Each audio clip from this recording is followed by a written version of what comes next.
Here now with Uncle Lino moving along with Asymmetric. He's Almighty. Started walking down to the ladder. Race 5 here, the first leg of our quaddie on red alert. Well fancied. So the last one to move forward will be He's Almighty. From the Adam Durant stable. Walks forward. Taken in by Clint Johnston Porter. The field is set and ready. There they go. Off and racing, and on red alert left okay. First to get going, Uncle Lino. Native Chimes began quickly. They've got the pace ramp right up in the early stages, settling down 3 or 4 in front of Bow Count. Also up there is Pat's Got Sass as they settle down, but they're running the first part very quickly. On red alert, drifting back on the inside of a Greatness Awaits, being followed after a length and a half then to He's Almighty. Friar away. Its stablemate is back there, last of all Asymmetric.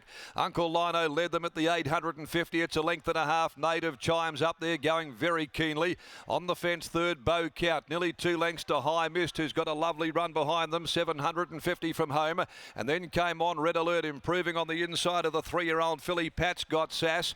Then a further 2 lengths behind those to Greatness Awaits. Over on the inside, Friar away with its ears ridden off.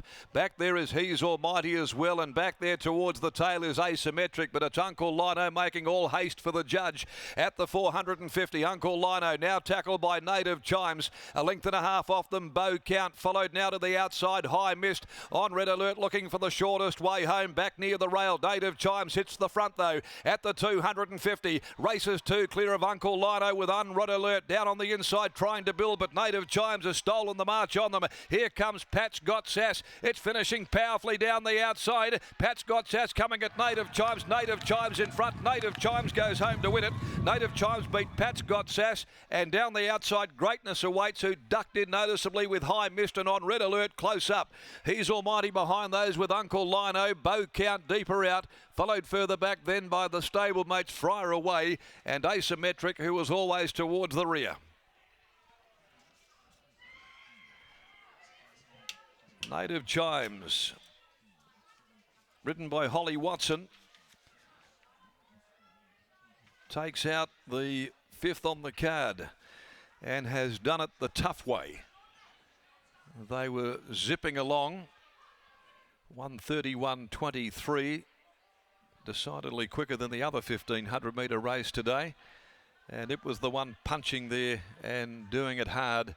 Accelerated clear down the outside. Pat's Got Sass, the filly, was winding up, and Greatness Awaits, it did duck in and caused Pike to stop riding.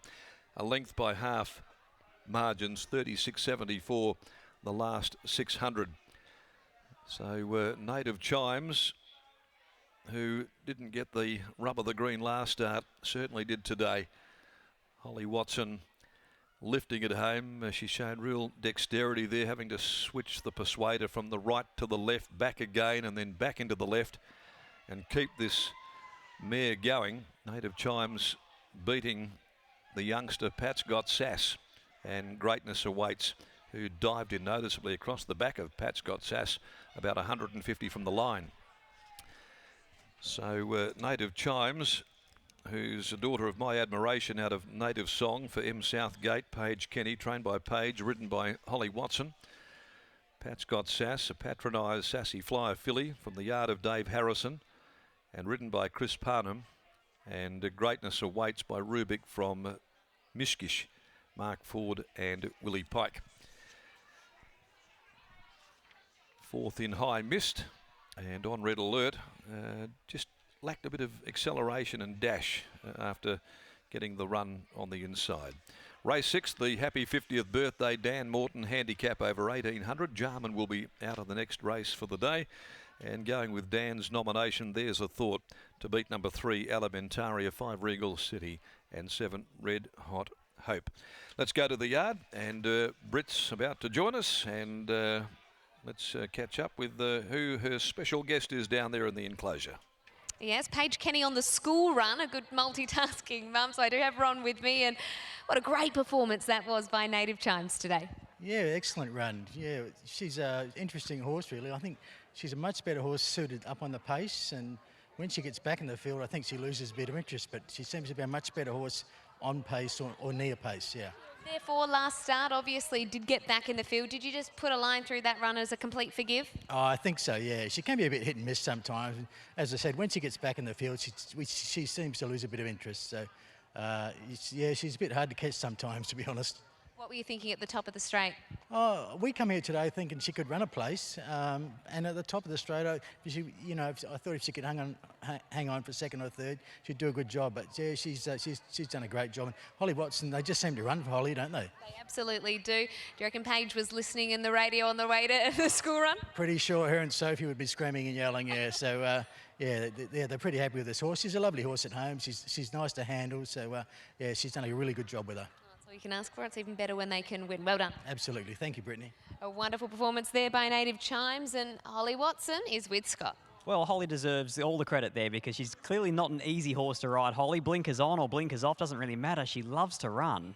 Yeah, she definitely does. When I seen the blinkers off, I was like, oh, she'd probably still travel over the 15, but she was just travelling so strongly throughout. She was really good in the end. At the top of the straight, you had really no choice but to go for home, and from there she looked like she was wobbling in the home straight. Yeah, she definitely was. She was wanting to run in a little bit, so I swapped it through to the left and give her a few there, and she just found more. Starting to feel comfortable with the whip in the left when you do have to change it through? Yes, I am. What about later on with Talented Escape? He's in really good form at the moment. What are your expectations for him? Hopefully he does the same. Oh, congratulations, well done. Thank you, Scott.